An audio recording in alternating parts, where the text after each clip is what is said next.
तो रामपुर की MP MLA court से समाजवादी पार्टी के सीनियर लीडर मोहम्मद आजम खान और उनके 6 साथियों को बरी किया गया है। बेहद अच्छी खबर उनके परिवार के लोगों के लिए, उनके समर्थक लोगों के लिए। और यहाँ पर अधिवक्ता जुबैर खान हमारे साथ मौजूद हैं, जो आजम खान के अधिवक्ता हैं। उन्होंने काफ़ी इस केस में काफ़ी समय से मेहनत की। आज किस तरीके की खुशी है आपको? देखिए, आज हम लोगों के लिए बहुत खुशी का दिन है, क्योंकि ट्रायल को काफ़ी लंबा समय हो गया था और आज उसका नतीजा आया है। जुर्म बहुत संगीन थे, आरोप जो लगे थे, और सारे आरोपों से सब लोगों को बरी कर दिया है। ये बहुत खुशी की बात है। और ये मुकदमा तो घटना 6/12/2016 की बताते हैं, लेकिन इसमें एफआईआर जो दर्ज हुई थी वो 25 जुलाई 2019 को 3.5 साल बाद लगभग दर्ज हुई थी।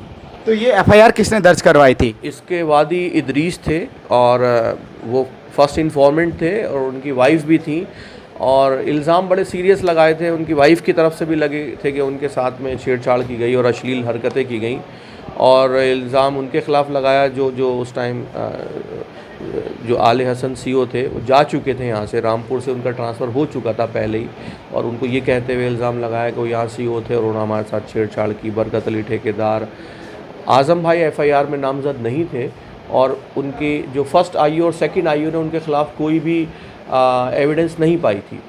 जो आखिरी आईओ थे उन्होंने 120B में आज़म खान साहब को चार्जशीट कर दिया था, और चूँकि वो दूसरे केस में जेल में निरुद्ध थे, बर्थ सर्टिफिकेट वाले केस में, और मल्टीपल एफआईआर्स उनके ख़िलाफ़ की जा रही थी, उनके केसेस में इजाफा हो जाए, ज़्यादा दिन तक वो जेल में रहें, इसलिए उनको इस मुकदमे में 120B में उनको चार्जशीट किया गया। ये हमारा कहना है। पहले जब चार्जशीट लगी थी तब उनका नाम नहीं था?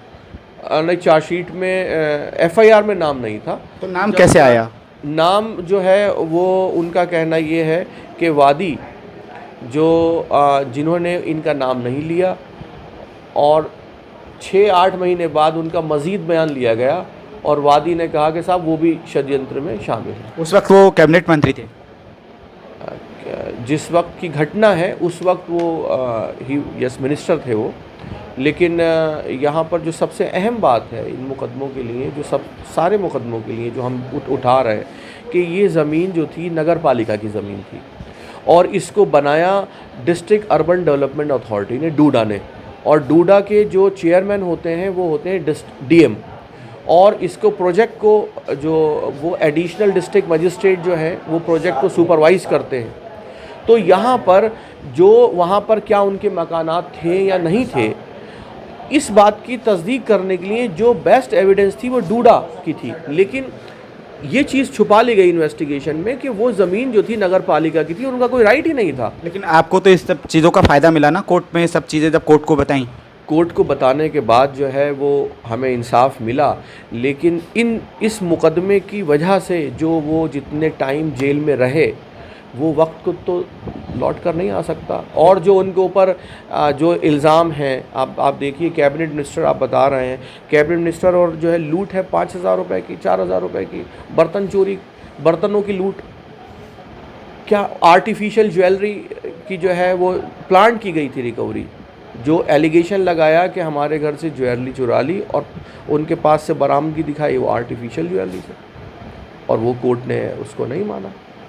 तो ये एक झूठा केस था जिसको साबित करने के लिए सारे हथकंडे अपनाए गए। कितना समय लग गया आप लोगों को इन सब चीज़ों को कोर्ट में? 2019 जुलाई 2019 से एक एफआईआर दर्ज हुई, तो आप लगा लीजिए 5 साल से ऊपर हो गया। और प्लस हर केस के अंदर जब भी हम किसी मैटर में बेल के लिए गए तो एक लंबी फहरिस्त लिस्ट दी जाती है प्रोसिक्यूशन की तरफ से कि साहब इनके खिलाफ तो इतने मुकदमे हैं, उसमें बरी हम आज हुए, लेकिन इन 5 सालों तक मुलजिम के ऊपर ये लगा कि मुलजिम जो है इन केसेस में है, इन्होंने भेड़ें चुराई हैं, बकरी हैं, इस तरह के एलिगेशन बिल्कुल, मतलब अगर आरोपों की बात की जाए तो, क्योंकि आप लंबे समय से उनके केसेस में पैरवी कर रहे हैं, तो क्या क्या आरोप लगे हैं आज़म खान पर? देखिए, मैं ये समझता हूँ कि कुछ अपराधों को छोड़ के सारे अपराधों में उनको मुलजिम बना दिया है। आईपीसी के कोई ऐसी दफ़ा बची नहीं है जिसमें उनको मुलजिम नहीं बनाया हो। लेकिन वो तो खुद कहते थे कि दूध का दूध और पानी का पानी, मैं बेदाग हूँ, बेबाक हूँ। जी आज इंसाफ मिला है। अगर कहीं पर किसी मैटर में हमें यहाँ कन्विक्शन हुआ है तो उसके लिए हम लेकिन अभी अभियोजन पक्ष के अधिवक्ता से मेरी बात हुई थी, सीमा राणा, वो कह रही हैं कि हम पूरे फैसले को पढ़ेंगे और पढ़ने के बाद चैलेंज करेंगे। देखिए वो हर एक किसी का अधिकार है। प्रोसिक्यूशन को अगर यहाँ सज़ा भी होती तो एक्यूज का राइट होता कि वो अपील फाइल करता, और अगर प्रोसिक्यूशन एक्विटल हुआ है तो प्रोसिक्यूशन उसकी अपील कर सकती है। तो ये तो किसी का भी राइट। डूंगरपुर के कई केसेस चल रहे थे, आप कितने केसेस बचे हैं? डूंगरपुर के 11 मैटर थे, जिस 11 मैटर में से 6 मैटर जो हैं वो तय हो चुके हैं, 5 मैटर अभी बचे हैं। तो आजम खान को कितने मैटरों में? 2 मैटर में उनको डूंगरपुर में कन्विक्शन हो गया है जिसमें अपील फाइल कर दी है, और 4 मैटर में वो बरी हो चुके हैं। अब क्या लग रहा है आगे? इंसाफ मिलेगा।